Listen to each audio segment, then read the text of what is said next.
Good morning, good afternoon, good evening, wherever you are, whatever you're doing, and welcome to another episode of the Daily Red for Anfield Index.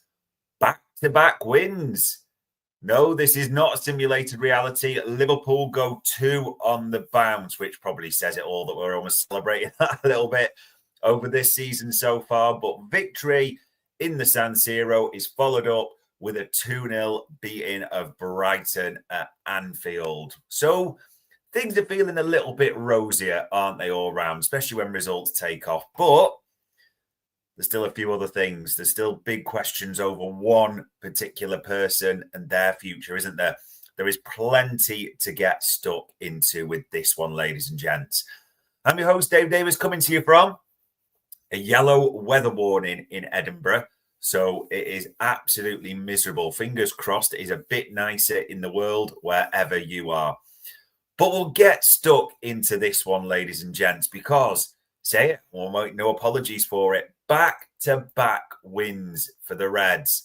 And that means we jump to the lofty old heights of 6th place.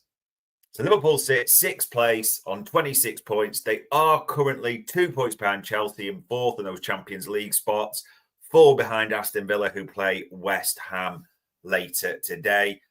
Could still drop further because other clubs have got to play. For instance, United go Monday. But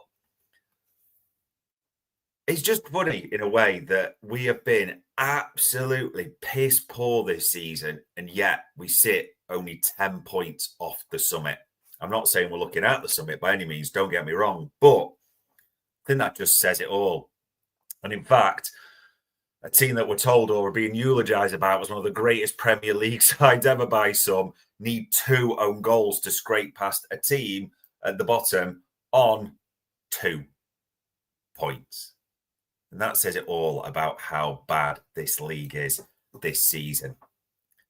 But not a jot did we care yesterday, because a double from Hugo Ekitike, a 2-0 victory, and some interesting bits there, because we need to talk about, naturally, players and the team element.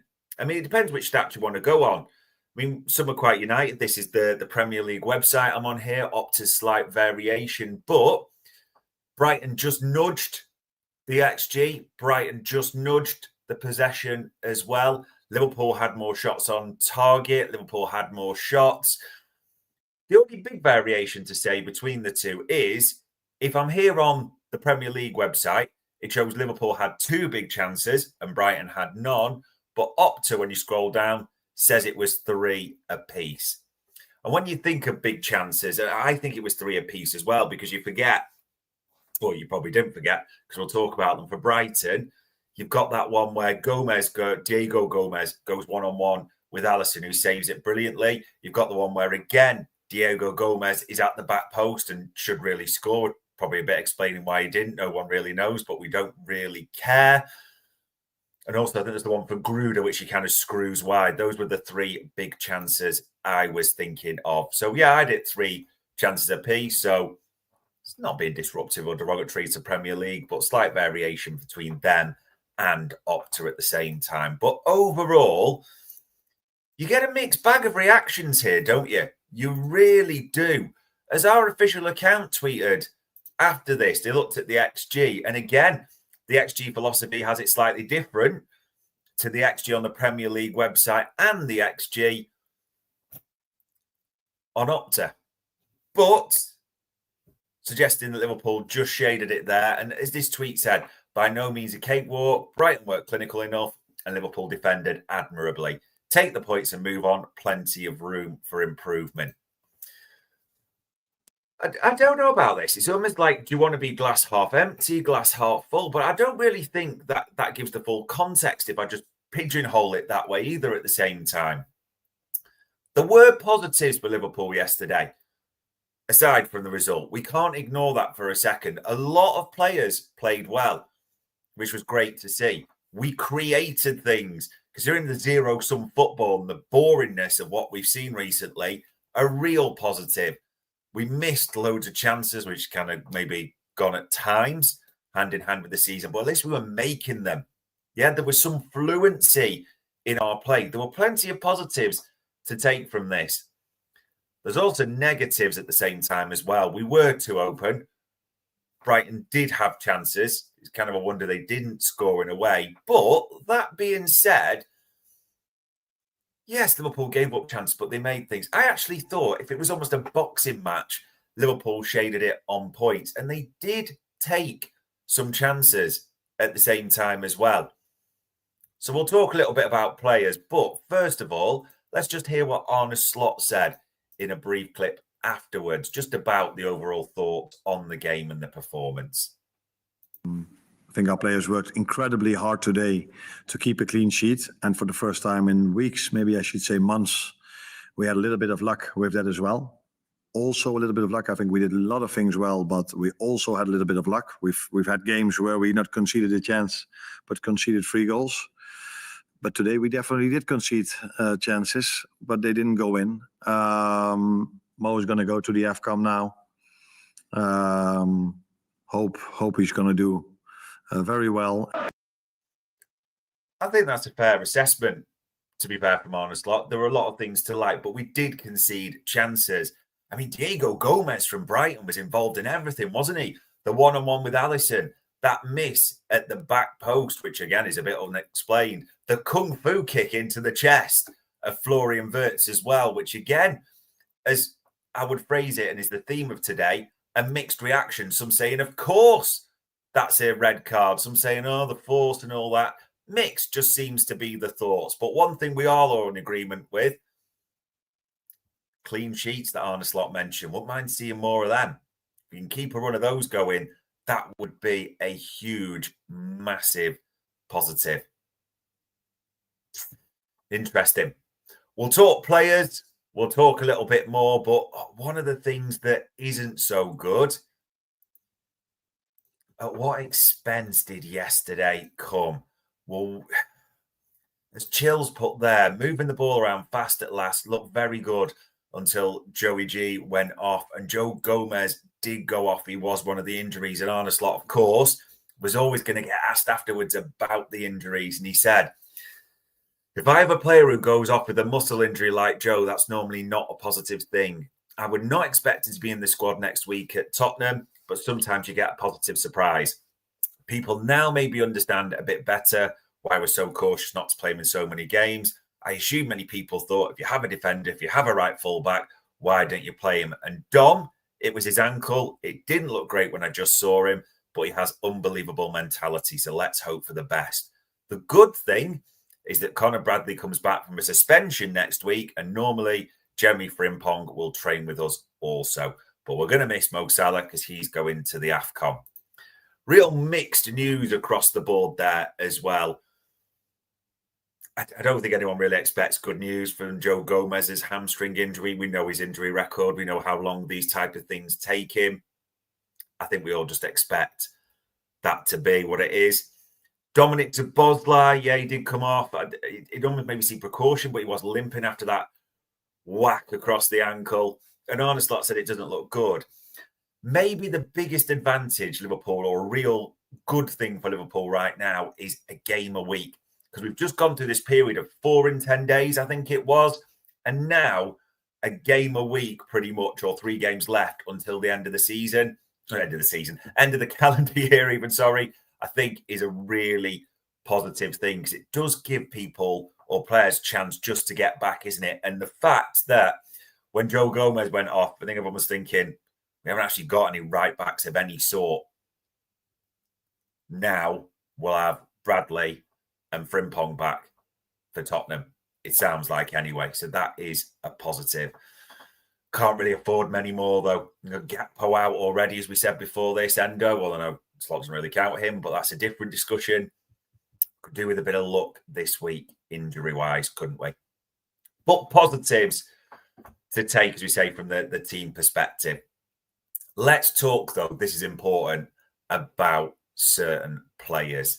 And there's only really one place to start with a certain player. Hugo Ekitike. Now scored a brace in back-to-back Premier League matches. Follows up the 2 against Leeds with a double here, and a good double as well, wasn't it? Nice to see that volley early in the game, sort of teed it up well, volleyed it well over the keeper's head, had it unmarked in the area, but you take the freebies as well, you take your look. And Hugo Ekitike has deserved that because he's been by far the best of the new signings. And also, and I'm going to include Charity Shield, Community Shield, whatever it's called in this, who cares? Got 10 goals now, hasn't he? Already before the turn of the year. So that is a huge positive. And if he keeps in this form and stays fit, touch wood, it will be good for everyone. Tony asking there, Wellerty lucky to know how much the centre-back was on the bench yesterday. Yeah, talent in Liverpool's academy, very well liked. More on the bench because of the lack of options. I mean, let's be honest, with the injuries, we now have 2 fit centre-halves. We're probably going to have 2 fit centre-halves until the new year, which should then be a priority as soon as the January window opens. But Hugo Ekitike, a massive positive. Another massive positive player-wise, Curtis Jones. As he says there, 200 games for my boyhood club, and he tweeted, and 3 points, we keep fighting. Massive shout out to Curtis Jones for his performance. There's so much we could talk about with this, but the only one I really wanted to highlight just for now, because we'll talk about a few other things, is look at that.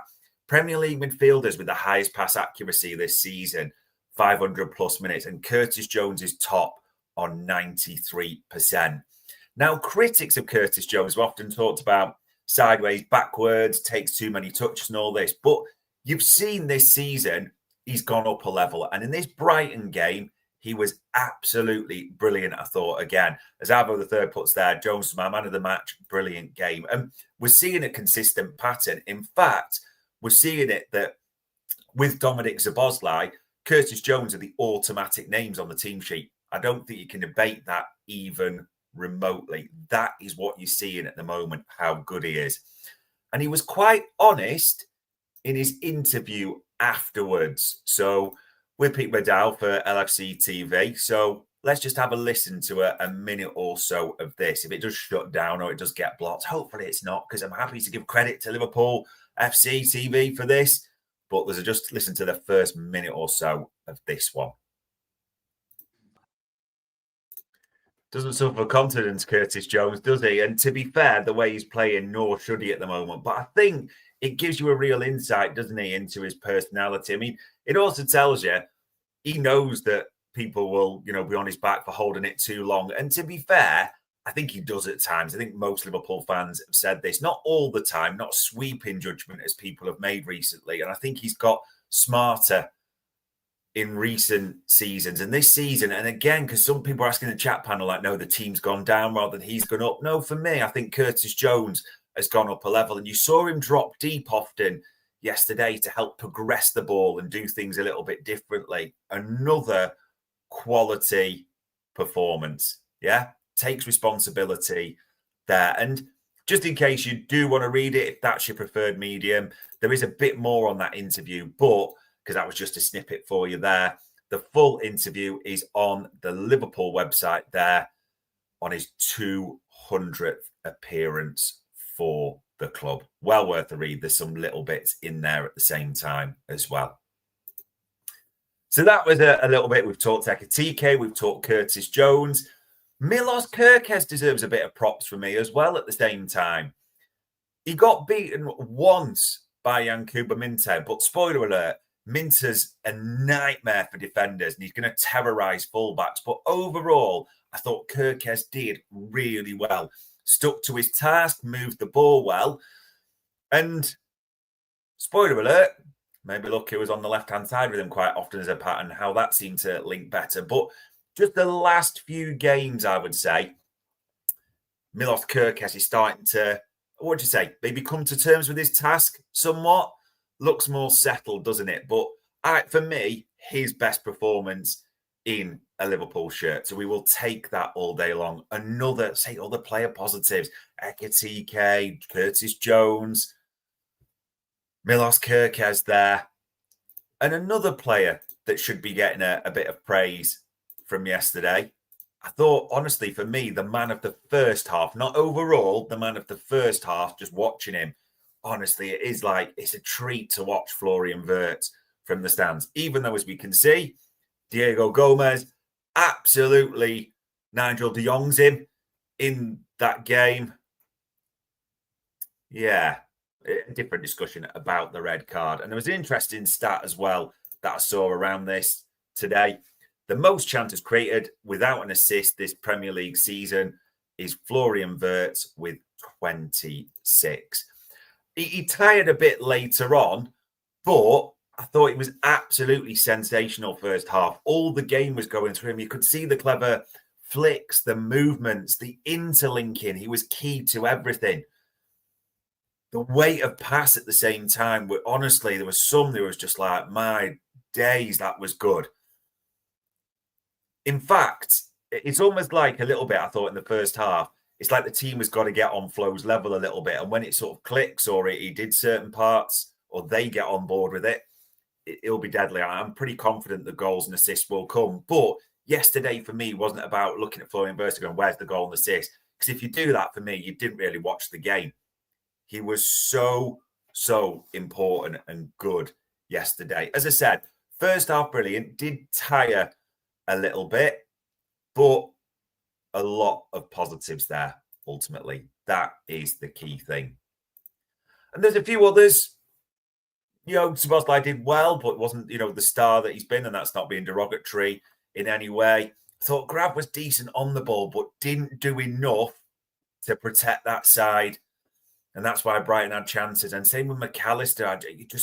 You saw McAllister from the stands yesterday. Just can't shift the way he wants to. You can see the legs won't always do what the brain wants to.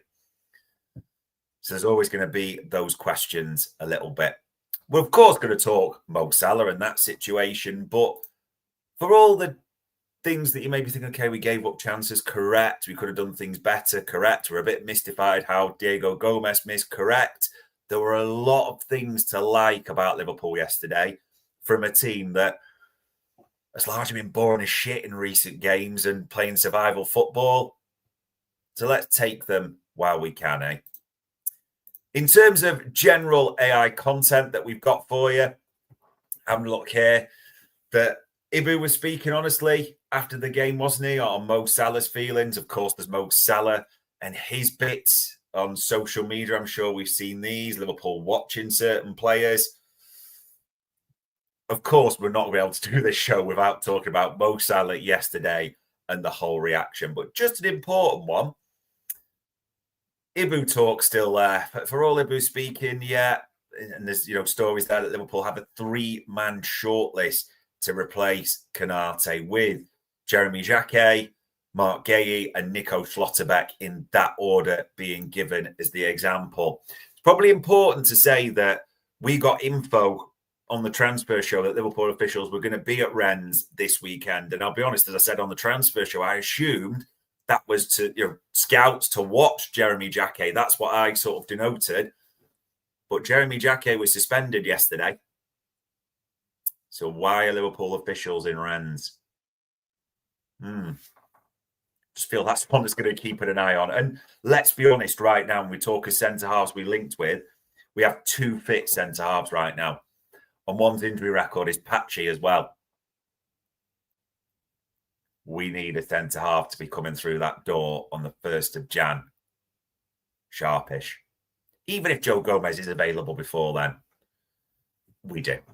We will see what happens from a transfer perspective. There are other links, of course. We're seeing reports that Michael Elise keeps getting mentioned as a potential Mo Salah replacement longer term, but I think we've talked about that before, the fee involved. Antoine Semenyo keeps getting mentioned as a winger coming in, and that debate's been had to death. We'll almost see if there's any more for me on when that comes up. But right now, it's probably this, isn't it? More than anything. For anyone who's seen it, Mo Salah's social media post and the reaction afterwards. And before I sort of get to a few bits around Mo Salah, let's just give a respect to the Egyptian king for this. Another milestone. Mo Salah now holds the Premier League record for the most goal involvement for one club, overtaking Wayne Rooney and going to 277. So whenever you're addressed anything about Mo Salah and the Egyptian king, let's just make sure we're showing the respect deserved to a Premier League legend and icon. And I've seen some reporting on this, and I've seen a little bit, I've got to be honest, on Anfield Index's channels that is, maybe not quite true.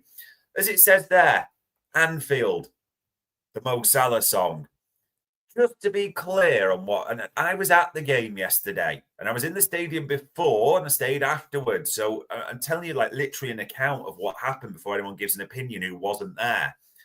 Before the game, when Peter McDowell read out Mo Salah's name, there was cheers.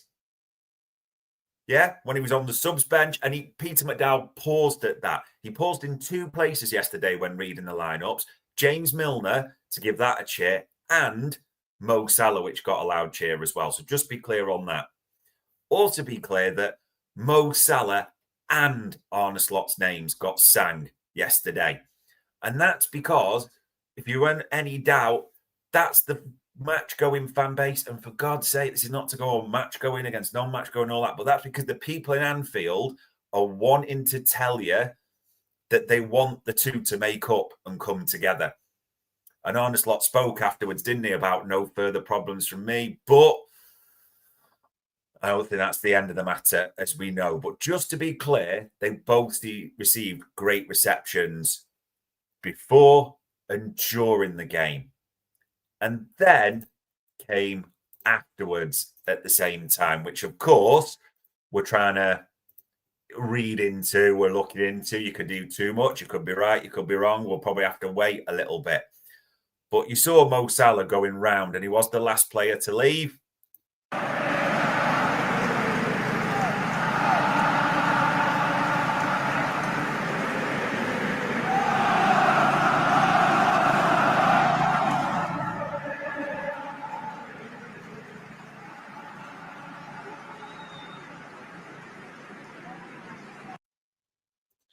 Yeah, he did feel like he was absorbing it all, didn't he, at full time? And we can all speculate a little bit as to what that means. It is fair to ask the question, is this the last time we will see Mo Salah in a Liverpool shirt? The genuine answer is we don't know for definite. And our info is that everything is still on the table. Ibu spoke afterwards, though, on this one, didn't he? Because he literally got asked that question for French TV. And said, personally, no, I don't think so. Today you saw how much he loves this club. What happened with him, you have to understand the frustration sometimes felt by players who have such a career, who have done so much. He is a player that everyone loves. The coach loves. He loves the coach. Everyone loves each other at this club. Ibu as a voice of sense sounds mad, doesn't it, in a way? But he personally thinks no, but then again, we're not even sure what Ibu's doing long term. I think we've all got a fair idea, but I think it's important to say, look at the reporting, look at what we said on the transfer show, look at what's still coming out, look at the reactions. Everything's still on the table. As Paul Joyce, Lewis Steele and others have reported, Liverpool, Richard Hughes, Michael Edwards, etc., are still going to hold talks with Rami about the situation. What we have now is a nice truce. Shaking hands, Salah's in the squad. Circumstances dictate that he comes on quite early in this game. He gets an assist. Could have had goals, couldn't he? The chances he missed, But you see the impact he has. And for me personally, and he talked about the legs have gone, watch the game. Is he the same player? No, I think that a diminishment of sorts was always going to happen. Of course, should score that one from Chiesa as well. You can't debate that at the same time. But, and then that one, Robbo and Virgil, he just messed that up. But you saw the impact and how Mo Salah brings a buzz to this Liverpool side. The legs haven't gone at all. But that doesn't mean he's staying long term. I think this is an important part that we mentioned on the transfer show on Friday night. as we said, that those meetings are still going to happen. Is there a guarantee right now that Mo Salah stays? No. Is the guarantee is going to be, even when he comes back from AFCON, in Arne Slot's team regularly? There's not. And that is what Mo Salah expects. And as we mentioned on the transfer show, Mo Salah and Rami were wanting meetings specifically with Hughes and Edwards, i.e. the someones that they've talked about, the people who have made promises to them. This is not finished by any means. Everything is still on this table. This could be resolved. It could be, at the end of the season when you suspect he goes. It could be something still happens in January. Those meetings are still absolutely crucial. They are. So we just don't know what's going to happen. But important today, Arne Slot talked about it, because I can see, honestly, some of the comments saying, he was terrible. Our right side went to this when he came on. Well, let's just listen to what Arne Slot said about the Mo Salah and a little bit about his performance post-match as well. He wasn't involved in the game against Milan, and I spoke to him yesterday, and I think, as I usually never say anything about where we talk about, I'm not going to make an exception now, but I think actions speak louder than what has been said. He was in the squad again, and when I had to make my first substitutions, I brought him in, and he performed as I think every fan, including me, would like him to perform today. He performed as every fan, including me, I think, would like him to perform today. Arne Slot's words, not mine, people. And a question's almost there, or a point by Mr. 365 boy saying, "Hi, Dave, it makes sense for us to cash in on Salah in Jan. If it means we get a lot more than in the summer, we'll need the cash to rebuild, bit like the Coutinho sale." There's bits I can kind of steer towards, rail against. It almost doesn't really matter too much on this. What I think it is important to say right now is two things. The talks that take place between Richard Hughes and Rami, what comes out of those, I think that will be absolutely crucial. A little bit aside from maybe what Arne Slot and Mo Salah feel, I think that will define a lot of things. At the same time as well, make zero mistake about this, there is not an ounce of sentimentality in Richard Hughes and Michael Edwards. They will make decisions on what they think is best. If they think it is best for Mo Salah to leave the club in January, they will be doing their utmost to make that happen, whether it's media briefings that come out, blah, blah, blah. They will be doing that. If they think it's best to keep until the end of the season, they will be doing their best, pushing for that situation as well. There will be no sentimentality from the senior Liverpool figures involved in this at all. We're just going to have to wait and see. I think it's just honestly so important to say, though, this is not done by any means. You can read too much into you call it a sort of lap of honour, an appreciation at the end from fans. We will have to see what happens. And if you're talking about Arne Slot's future, because we mentioned that before, listen, there's if Arne Slot keeps winning, that takes that question away. It's still there at the moment. There's still real questions, obviously, of course, but yeah, not really one for today, is it? Because nothing's going to happen. In terms of AI content and other things to keep you engaged, because say it's a week between games now, which feels a bit weird, but actually suits Liverpool, I think, more than anything. We have got you absolutely covered. So, of course, the Raw boys were speaking after the game. So I had Mo C with them as well. So well worth a listen. We had the transfer show, as we said, on Friday night for you with those updates. Jan Molby was talking about Brighton, the recent football and how boring it was. And, of course, the Mo Salah situation. And Lou was covering at the Daily Red for us kindly there as well for Saturday. And even yesterday, if you want to go back over it, there's the whole bits around the Gags Tandem show where they were talking about the game with Jack. Jack did his watch along. 1,000,001 things there for you at the same time. What we've also got to say as well, ladies and gents, massive shout out and thanks for this. We have reached an Anfield Index. It was just back a few weeks ago in November, but 6 million YouTube views, which we've got to be honest is a massive shout out and a massive thanks to you for tuning in, listening to all the different opinions, catching the different shows, the different takes, and interacting like you always do in the chat panel. It's most kind and it doesn't go unnoticed. So thank you for that. Final thing is a question which I'll answer like a politician. What do you think we get for Salah in January? 50 or 100 million? I don't know. I've got my thoughts. We've also got a transfer show coming up later this week. And there's a lot of things on the table still at the moment.